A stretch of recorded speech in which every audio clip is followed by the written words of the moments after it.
On October 7th, Israel was subject to a surprise attack. This is an operation that has always been intended to compel Hamas, which lives underground, shields itself with Palestinian people, but there's always been an operation to compel that organization to release the hostages. The death toll in Gaza, which is catastrophic, could have been much less if Hamas had released the hostages. Your response to that? Well, first of all, the reason that genocide is known as the crime of crimes is because, unlike murder, for example, there are no mitigating circumstances. You can be charged in a court of killing someone and walk free because you can convince the judge or the jury or whatever that you did so for legitimate reasons. With genocide, that doesn't exist. There's no such thing as a justified genocide. Now, it is, of course, a legal term with a very specific definition.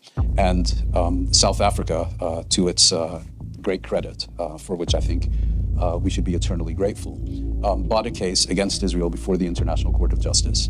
And in January of last year, with a very clear majority, the judges ruled that South Africa had presented a plausible case against Israel, that Israel was in violation of its obligations under the Genocide Convention. So rather than dismissing this as a frivolous lawsuit, it's now going to a full hearing, which will take several years. So if you're asking me, is Israel formally guilty of genocide? Not yet. We'll have to wait a few years. But, you know, I was reading the papers today, and one article referred to the genocide in Myanmar. Well, the court hasn't ruled on that yet either.